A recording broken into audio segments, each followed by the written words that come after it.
Et bonjour à tous et à toutes et bienvenue sur ce nouvel épisode de podcast où je vous parle des dessous de ma vie en tant qu'artiste. Et sans plus attendre, on est parti pour la rétrospective de mon mois de mai.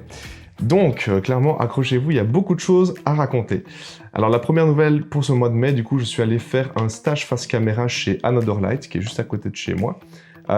Stage qui a été encadré par la réalisatrice Émilie Sornas. Et donc, du coup, c'était un stage sur une semaine de quelques ateliers le soir. Et en fin de semaine, on avait un tournage du coup avec une équipe qui nous encadrait. Et donc dans les mois qui viennent, on va recevoir les images de ce projet. C'était super chouette comme approche de travail parce que Émilie vient de base plutôt du documentaire. Et en fait, elle essaie de combiner un peu le documentaire et la fiction parce que du coup, c'est pas exactement la même chose. Le documentaire, c'est un truc qui est très très réel. Et d'ailleurs, souvent, ce ne sont même pas des acteurs, ce sont vraiment des gens qui sont eux-mêmes. Là où la fiction, justement, on est dans un truc un peu plus d'interprétation où l'acteur, justement, doit rentrer dans un personnage qui n'est pas spécialement proche de lui. Et elle essaie de faire un mix des deux. Donc, je trouvais super intéressant. Vraiment aller rechercher, en fait, dans la fiction, l'authenticité du documentaire. Ensuite, toujours pour mai, donc j'ai été faire un petit tournage pour un spot publicitaire pour mon ami Jean-Mathias Pondan. Du coup, parce qu'il fait partie des organisateurs d'un festival qui s'appelle l'AREA, un festival de cinéma, de films. Et donc, du coup, il voulait faire un spot publicitaire pour mettre un peu en avant la prochaine édition. Et il avait besoin de personnes pour jouer dedans, donc il a fait appel à moi. Et franchement, on a passé une super journée. Le spot était amusant, je ne vais pas vous en dire plus parce que il va être projeté prochainement sur les réseaux, etc. Donc je ne vais pas vous spoiler ce qui s'y passe, mais c'est un spot amusant. Et pour le tournage, on s'est tous bien marrés. C'était vraiment une bonne ambiance, très chouette en tout cas. Ensuite, je suis allé faire un atelier d'acting sur Bruxelles chez Just You, qui est organisé du coup par Blaise Afonso et Assa Silla. Donc j'avais déjà fait un premier atelier avec eux en septembre. Et en fait, depuis, ils ont vraiment bien développé leur concept. Et donc maintenant, ils font venir des intervenants. Donc ici, on a eu comme intervenant la directrice de casting Catherine Israël. Et donc en fait, les intervenants viennent pour donner des exercices eux-mêmes aussi, voir parce que du coup on est amené à travailler une scène et à jouer. Du coup, ils voient ta façon de jouer, etc.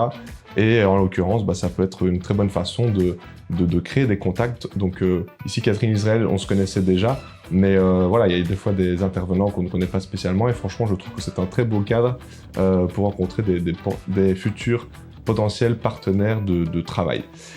Ensuite, j'ai commencé un coaching de mindset. Donc en fait, suite à mes podcasts justement que je suis en train de faire, j'ai été contacté par Fabien Magri, qui est un ancien comédien, qui a fait toute une carrière comme comédien et qui maintenant se reconvertit en tant que coach de mindset.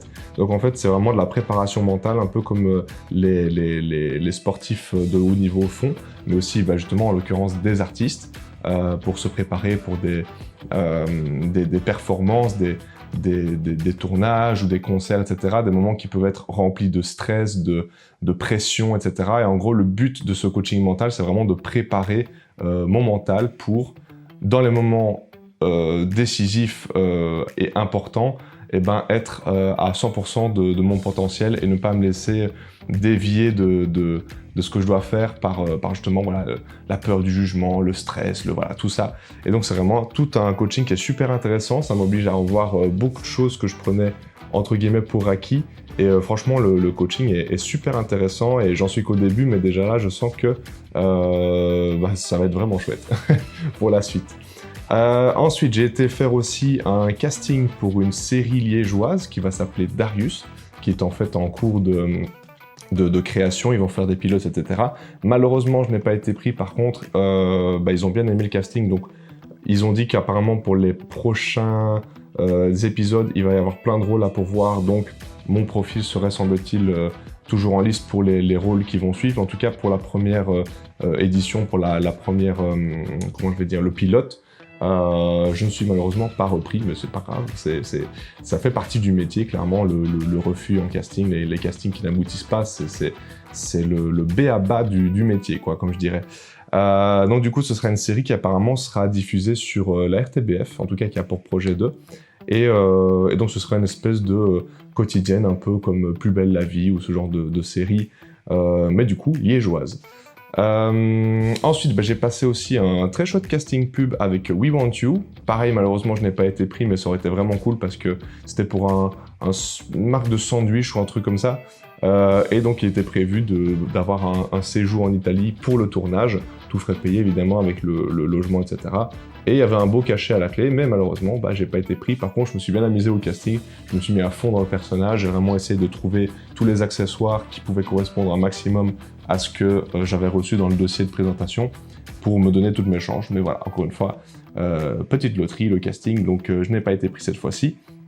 En revanche, j'ai été pris pour un tournage du nouveau long métrage de Brandon Gotto, qui s'appelle Inferno, qui est un projet, du coup, un polar qui parle un peu qui est fictif, mais qui s'inspire aussi d'un peu des drames qu'il y a eu en Belgique par rapport à des histoires de trafic d'enfants, de pédophilie, ce genre de choses. Et donc du coup, on suit en fait le personnage de Mathilde Cordier, qui est une jeune fliquette un peu en quête de justice et qui fait un peu sa justice elle-même dans ce monde dégueulasse que Brandon a imaginé, qui est un peu inspiré du vrai, du coup. Et donc en fait, moi j'interviens en tant qu'un des collègues de Mathilde, interprété par Margot Colarusso, et cette fois-ci je ne détruis pas son nom parce que dans un précédent podcast j'ai explosé son nom, mais enfin, bref, c'est un petit clin d'œil entre nous. Et donc du coup, moi, je joue un collègue policier de Margot, donc de Mathilde, le personnage, qui est en fait, il a vraiment une dent contre elle, il la harcèle au boulot, etc. Parce qu'en fait, il peut pas la blairer, quoi. C'est une nouvelle recrue, elle en fait qu'à sa tête, elle fait des débordements, des machins, et lui, il en peut plus, et bref. Un rôle vraiment un peu différent de ce que j'ai l'habitude de jouer, très différent de ce que je suis surtout réellement. Vraiment un salopard, quoi. Et j'ai pris beaucoup de plaisir à le jouer, et ça s'est tellement vu que en fait tout le monde a été assez impressionné, si je dois dire, sur le jour de tournage. Et clairement avec Brandon et Margot, là je pense qu'on va aller vers de nouvelles collaborations parce que ça a vraiment bien matché entre nous, et je me réjouis de voir la suite aussi pour ce projet parce que il a des ambitions. Ce projet, il a des ambitions, je peux pas en dire trop parce que, encore une fois, voilà, c'est pas mon rôle de faire ça, je dois garder un certain secret aussi, mais voilà, il a des ambitions pour la suite, et en plus, voilà, c'est la première fois que Brandon se fait financer, donc c'est pas 50 000 €, c'est peut-être une hauteur de 2 000 €, etc. Mais comparé à avant, qui était 0, c'est toujours mieux, et vraiment, on sent qu'il y a une évolution dans sa façon de réaliser, etc., dans sa façon de faire les projets, et je me réjouis de voir ce que ça va donner pour la suite. Je vais essayer d'être rapide, parce que là, je vois qu'on est déjà à 12 minutes, peut-être. Ah non, peut-être un peu moins. Parce que j'ai fait des différentes prises, enfin bref. Ensuite, du coup, après ce tournage, j'ai fait aussi un casting pour un rôle principal pour un film un peu style western, etc., que justement Margot voulait lancer. Malheureusement, je n'ai pas été pris. On était deux acteurs à être envisagés, et là, pour le coup, c'est un peu mon physique de juvénile qui m'a un peu porté défaut. Mais bon, comme tout le monde, je vieillirai un jour, j'aurai le visage un peu plus marqué, etc. Et voilà, un jour on me prendra pour des rôles un peu plus difficile, avec un truc qui peut être plus marqué sur le visage, mais là actuellement j'ai pas trop de rides, etc., donc c'est un peu compliqué, quoi.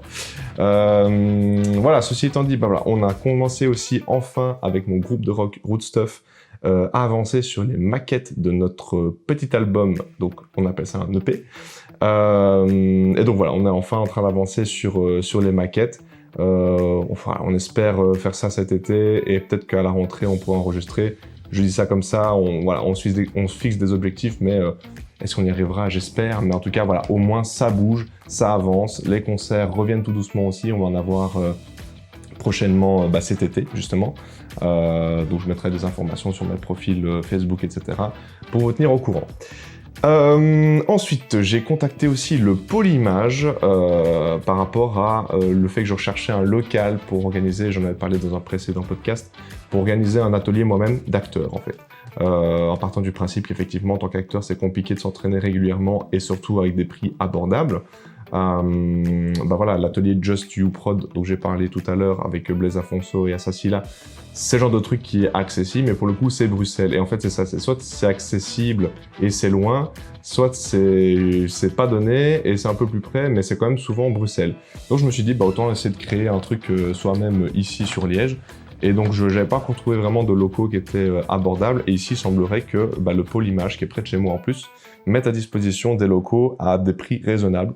Donc voilà, je vais essayer d'investiguer maintenant pour voir qui serait intéressé de venir s'entraîner à jouer avec moi, des rôles et s'entraîner à connaître des textes, etc. Et vraiment travailler son jeu.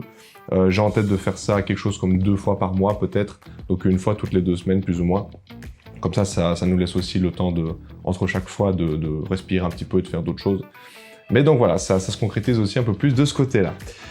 Ensuite, j'ai pris une formation auprès de Daniel Latour, qui est un comédien que je connais aussi, et qui en fait a créé une formation avec 2 autres coachs, si je peux les appeler comme ça. Et en fait, il a créé une formation pour travailler son jeu depuis chez soi, avec toute une ribambelle d'exercices à faire depuis chez soi. Et franchement, pour le prix, c'était une centaine d'euros, je crois. Il y a 45 exercices différents et on vient toucher vraiment à plein d'aspects du jeu du comédien, des échauffements, travailler la voix, l'articulation, l'intonation, l'accent, la boîte émotionnelle, enfin vraiment plein de choses, trouver son enjeu, etc. Donc c'est vraiment super varié, super intéressant et chaque jour je débloque de nouvelles vidéos et franchement depuis le début je suis pas déçu du tout et franchement je le recommande. Je recommande aux comédiens qui justement ont envie de s'entraîner. Ça changera pas vraiment ça remplacera jamais un échange avec vraiment un partenaire, etc. où on se donne la réplique, où il y a un coach qui regarde, etc.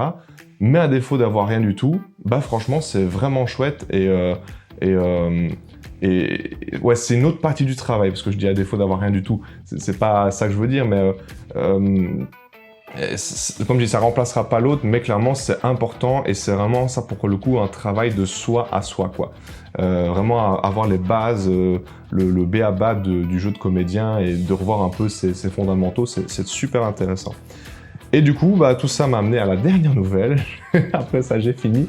En fait, voilà, avec tout ça, je me suis vraiment instauré une routine quotidienne. Donc, j'ai des séances de kiné que je fais sur le côté qui m'amènent à faire des étirements. Donc, tous les jours, je fais ma petite 20 minutes, demi-heure d'étirement. Via les exercices de la formation de Daniel, j'ai tout aussi un tas d'exercices à faire tous les jours. Et donc, je me suis vraiment instauré une routine comme ça quotidienne de trucs à faire d'office tous les jours, d'entraînement, d'échauffement, etc. Donc, à voir combien de temps j'arriverai à le tenir, j'espère le plus longtemps possible.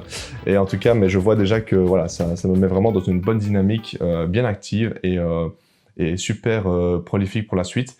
J'ai plein de nouvelles à vous dire encore, mais malheureusement, ça se passe là maintenant, donc ce sera pour le prochain podcast de la rétrospective de mon mois de juin, du coup. Mais voilà, d'ici là, portez-vous bien, prenez soin de vous, ciao ciao.